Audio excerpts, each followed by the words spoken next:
बहनों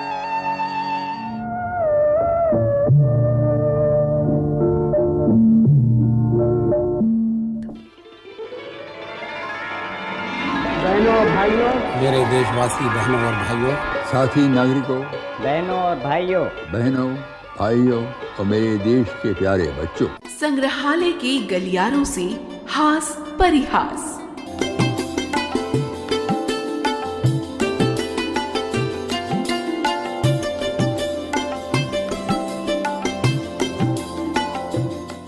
कभी कभी जीवन की संघर्ष यात्रा हंसी ठिठोली का कारण भी बन जाती है। उपेंद्र नाथ अश्क ने अपने हास्य लेख कवच की करामात में एक के बाद एक ऐसी ही जीवन की घटनाओं को बयां किया है। आइए सुनते हैं ये हास्य लेख। इसका वाचन कर रहे हैं निधिकांत पांडे। नीलकमल जी का पूरा नाम तो घासीराम था, लेकिन ये बात कुछ एक मित्रों के अतिरिक्त किसी दूसरे को मालूम न थी। आम लोग तो उन्हें घ र नीलकमल के नाम से ही जानते थे। ये घ र क्या भला है, इसकी व्याख्या वे अपने आप को समझाने के लिए कई तरह से कर लेते थे।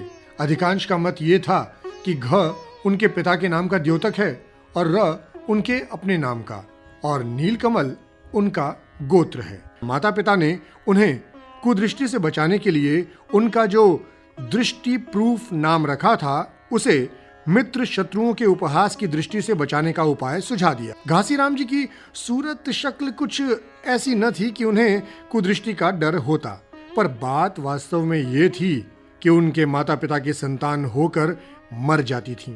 तो नीलकमल जी तक पहुंचते पहुंचते उनका उत्साह ठंडा पड़ चुका था। उनके जन्म पर उन्होंने हतोत्साहित होकर विनम्रतावश अपने काल्पनिक शत्रु की कुदृष्टि से नवजात शिशु को बचाने हेतु ये सीधा सा नाम रख दिया, घासीराम। इसी प्रथा की फैक्ट्री से प्रतिवर्ष फकीरचंद, साधुराम, टीकमलाल, चूहड़चंद, कौड़ूमल आदि न जाने कितने दिलचस्प नाम निकलते हैं।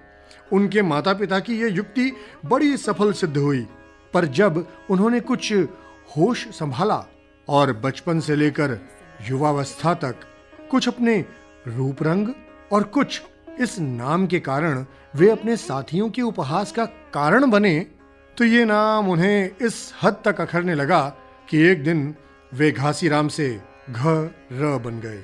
नीलकमल जी एक कवि थे। उनको विश्वास था कि उनका नाम पढ़कर ही न केवल संपादक बिना पढ़े उनकी कविता लौटा देंगे, लेकिन अगर किसी ने छाप भी दी तो पाठक कविता वाला पृष्ठ पलट देंगे।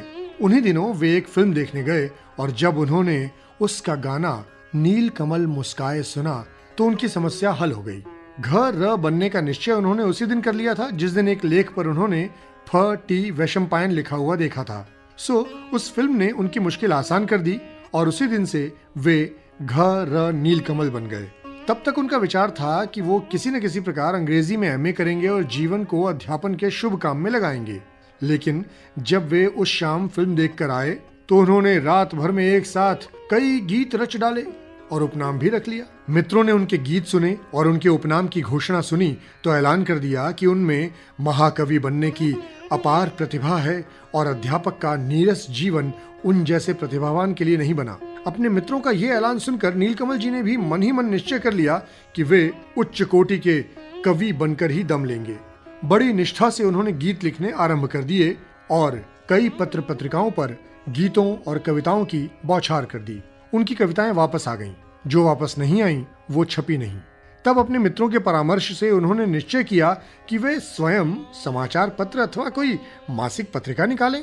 पत्र अथवा पत्रिका निकालने के लिए बड़ी पूंजी और पूंजी से अधिक अनुभव जरूरी था। नीलकमल जी के पास दोनों का ही अभाव था, परंतु एक बार जब बात उनके मन में समा गई तो फिर उन्हें रोकना देवताओं के वश में भी न था।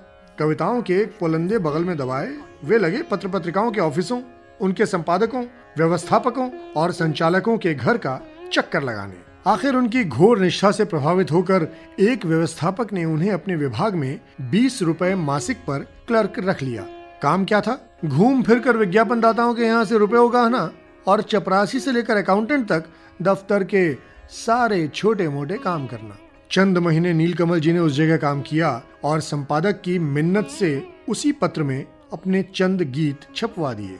अपने इसी चंद महीने के अनुभव और उन चंद छपे हुए गीतों की पूंजी से उन्होंने नव निर्माण के व्यवस्थापक का स्थान प्राप्त कर लिया। वेतन तो उनका वही 20 रुपए रहा, लेकिन पत्र के स्वामी ने उन्हें ये आश्वासन दिया कि यदि वे अपने परिश्रम के बल पर पत्र को बंद होने से बचा दें तो जो भी लाभ होगा उसमें आधा उनको मिलेगा। परंतु नीलकमल जी व्यवस्थापक बनने तो आए नहीं थे। व्यवस्थापक बनते ही उन्होंने संपादक को आदेश दिया कि पत्र बड़ा नीरस है और इसमें कुछ रस उत्पन्न करना चाहिए, और इस काम में उसकी सहायता करने के विचार से अपने गीत उसे दिए। संपादक स्वयं अपने आप को महाकवि से कम न समझता था और मुफ्त में संपादन करता था। उसने इस नोट के साथ कि आप व्यवस्थापन तक ही अपनी सरगर्मियों को सीमित रखें, कविताएं लौटा दी। नोट पढ़कर नीलकमल जी बड़े नीले पीले हुए और दूसरे ही दिन न केवल वे पत्र के व्यवस्थापक थे वरन संपादक भी। हुआ यूं कि उस शाम जब वे मालिक से मिलने गए, जैसे कि हर रोज शाम के वक्त हाजिरी देने जाते थे, तो उन्होंने मालिक को समझाया कि पत्र की संख्या में कमी होने का बड़ा कारण यह है कि संपादक निरा बुद्धू है और पत्र में तनिक भी रस नहीं है। जब मालिक ने उन्हें बताया कि वो तो मुफ्त में काम करता है, तो उन्होंने समझाया कि यही तो कारण है कि उसमें रस नहीं उत्पन्न कर सकता। उसका अधिक समय दूसरे पत्रों में काम करने में गुजरता है। हमारा पत्र तो वो कैंची की सहायता से भरता है और संपादक के रूप में जो उसका नाम आता है उसका लाभ उठाता है। और उन्होंने मालिक से कहा कि वे संपादक का भार भी संभालेंगे और उन्हें वेतन भी नहीं चाहिए, बस लाभ पर चलने लगे तो वे आधे के भागीदार होंगे। उनका डील डॉल, निष्ठा और उत्साह देखकर मालिक बड़ा प्रभावित हुआ और उसे विश्वास हो गया कि उसका पत्र, जिसे वो नित्य बंद करने की सोचता था, अब फिर अपना पुराना गौरव पालेगा। नीलकमल जी पत्र के संपादक बने और पहला अंक जो उनके संपादन में निकला उसके पहले पृष्ठ पर उनकी कविता थी। कविताओं के प्रचार की चिंता मिटी तो नीलकमल जी पत्र की प्रकाशन संख्या बढ़ाने की ओर लगे, लेकिन यहीं पहुंचकर उनकी गाड़ी ऐसी दलदल में फंसी जो काफी जोर लगाने के बाद भी रंच मात्र भी आगे नहीं बढ़ सकी। जहां तक संपादन का संबंध है, उन्होंने नए नए स्तंभ सोच निकाले। अग्रलेख, नोट, कहानियां, कविताएं तो पहले भी होती थीं। नीलकमल जी ठहरे कवि। वे पत्र को उबा देने वाली विरसता से एकदम सरस बना देना चाहते थे। सो उन्होंने पद्य संसार, गद्य वाटिका, रजत पट के पीछे से, रंगमंच के आगे से, प्रांत के कोने कोने से और मार्केट के बीचों बीच से आदि कई नए स्तंभ स्थापित किए। एक मित्र की सहायता से उन्होंने अनुवाद भी अपने साप्ताहिक पत्र में प्रकाशित किए। उन दिनों पत्रकार जगत में विशेषांकों का जोर था। कमल जी ने महीने के चारों अंक 4 विशेषांक बना डाले और गृहस्थी अंक से लेकर वैश्या अंक तक निकाल दिए। व्यवस्थापन पक्ष में उन्होंने पहला काम जो किया वो ये था कि उन्होंने पत्र के मुख्य पृष्ठ पर उत्तरीय भारत का मुख्यतम बहुसंख्यक छपवा दिया और पत्र के पुराने ऑडिटर से उस समय का सर्टिफिकेट ले लिया जब पत्र छकड़ों पर लदकर डाकखाने जाता था। उस पत्र की तारीख उड़ाकर उसका ब्लॉग बनाया और उसे पत्र में छपवा दिया और प्रतियां सभी विज्ञापन दाताओं को भेज दी। इसके साथ ही उन्होंने कई औषधियों और पुस्तकों के रिव्यू बिना उन औषधियों और पुस्तकों को पाए ही छाप दिए। संपादन और व्यवस्थापन में इन सुधारों के पश्चात नीलकमल जी को पूरा भरोसा था कि जहां एक ओर पत्र की ग्राहक संख्या बढ़ेगी, वहां विज्ञापन भी जूतों की भांति बरसने लगेंगे। लेकिन दोनों में से कोई बात न हुई तो वे बड़े दुखी हुए। उन्होंने वेतन लेना छोड़ दिया था। रोटी मालिक के घर ही खा लेते थे। लाभ होने पर आधे के भागीदार होने की शर्त के कारण एक दिन पत्र के एकमात्र स्वामी होने का उन्हें पूरा विश्वास तो था ही, पर एक पत्र के स्वामी होकर पत्र श्रृंखला के संचालक होने, अपना बंगला और मोटर रखने के स्वप्न भी वे नित्य ही देखा करते थे।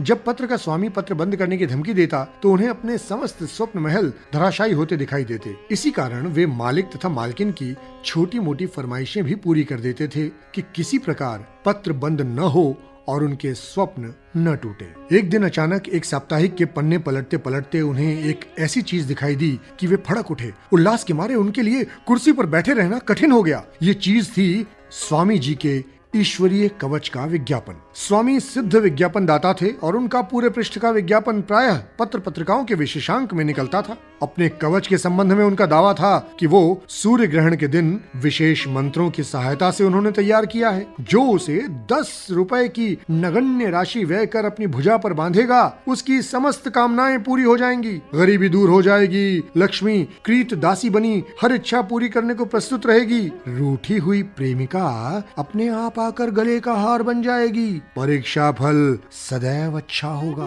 कारोबार में कभी घाटा न होगा, नाराज हाकिम प्रसन्न होगा और प्रसन्न हाकिम होने पर भी दास बन जाएगा। चूंकि नवयुवकों के आगे उन्नति का पूरा क्षेत्र होता है और प्रेमिका को बस में करने की चिंता भी अधिकतर उन्हीं को सताया करती है, इसीलिए देश की बढ़ती पौध के लाभ हेतु स्वामी जी ने शिक्षार्थियों के लिए उसका मूल्य आधा कर दिया था। और बड़ी बात ये थी कि मुख्य अध्यापक का सर्टिफिकेट साथ भेजने की कोई शर्त भी नहीं थी। जो भी छात्र चाहे 5 रुपए भेजकर कवच मंगा सकता था। तनिक सोचकर नीलकमल जी ने कलम दवात उठाई और स्वामी जी को एक पत्र लिखा। उसमें पहले उनके कवच की प्रशंसा की, फिर अपने साप्ताहिक की, फिर बताया कि उन्होंने आते ही उसका जीर्णोद्धार कर दिया है और उसकी प्रकाशन संख्या कुछ उनके संपादन और कुछ व्यवस्थापन के कारण उत्तरोत्तर बढ़ रही है। अंत में उन्होंने स्वामी जी को नेक सलाह दी कि यदि वे अपना विज्ञापन नव निर्माण में देंगे तो उन्हें बड़ा लाभ होगा। स्वामी जी को लिखकर अपने जोश में नीलकमल जी ने दूसरे विज्ञापन दाताओं को भी चिट्ठियां लिखी थी, लेकिन उस ओर से उन्हें किसी प्रकार की सफलता की कोई आशा नहीं थी। स्वामी जी का विज्ञापन मिलने का उन्हें पूरा विश्वास था। एक बार स्वामी जी का विज्ञापन मिल जाए फिर क्या बात। लेकिन दिन बीतते बीतते 15 दिन बीत गए। एक दिन नीलकमल जी दफ्तर में आकर बैठे तो डाकिये ने कुछ पत्र पत्रिकाओं और कुछ चिट्ठियों का बंडल उन्हें दिया। आशा और निराशा के मध्य झकोले खाते हुए उन्होंने चिट्ठियां खोली। सब के सब नए लेखकों के पत्र थे, जिनके साथ कविताएं, कहानियां और लेख थे। उन सबको उन्होंने रद्दी की टोकरी में फेंका और बड़े ही अनमने ढंग से एक पत्रिका खोलकर देखने लगे। राग रंग ने अपना मनोरंजन अंक निकाला था। पहले ही पृष्ठ पर स्वामी राज ज्योतिषी का विज्ञापन था। नीलकमल जी उसे देखते ही सहसा चौंके। मोटे मोटे अक्षरों में लिखा था, ईश्वरीय कवच का चमत्कार, मैनेजर संपादक नव निर्माण लिखते हैं, आदरणीय स्वामी जी, काफी पहले मैंने आपसे एक कवच 5 रुपए में मंगवाया था। भगवान को साक्षी मानकर कहता हूँ कि उसे पहनने से मुझे बड़ा लाभ हुआ। मेरे हृदय में बचपन से ही किसी पत्र का संपादक बनने की बड़ी लालसा थी। आपको ये जानकर बड़ी प्रसन्नता होगी कि आपके कवच की बदौलत मैं आज नव निर्माण जैसे प्रसिद्ध साप्ताहिक का मैनेजर ही नहीं, संपादक भी हूँ। सचमुच आपका कवच ईश्वरीय और अचूक है। ये तो वही शब्द थे जो नीलकमल जी ने स्वामी जी को लिखे थे। क्रोध के मारे नीलकमल जी का खून खौलने लगा। राग रंग का ये अंक उठाकर उन्होंने धरती पर पटक दिया। तभी चपरासी एक चिट्ठी लेकर उनके सामने हाजिर हुआ जो उसे मालिक ने दी थी, और उस चिट्ठी में सूचित किया गया था कि वे पत्र बंद कर रहे हैं और दफ्तर उन्होंने राग रंग को बेच दिया है। नीलकमल जी ने आग्नेय दृष्टि से राग रंग पर छपे हुए ईश्वरीय कवच के विज्ञापन को देखा और चपरासी को दफ्तर सौंपकर बाहर निकल आए। अब नीलकमल जी ने न केवल अपना वो उपनाम छोड़ दिया है, बल्कि वे फिर से घर से विशुद्ध घासीराम हो गए हैं। अब न उन्हें गोत्र की कोई अपेक्षा है और न ही उपनाम की।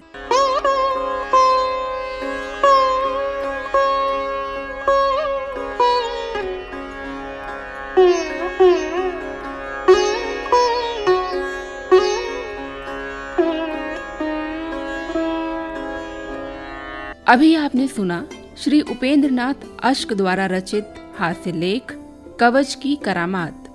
वाचन स्वर था निधिकांत पांडे का।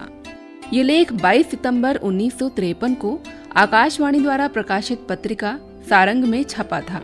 इस कार्यक्रम की कॉम्पेयर थी प्रीति कमल और निर्मात्री थी रंगोली श्रीवास्तव।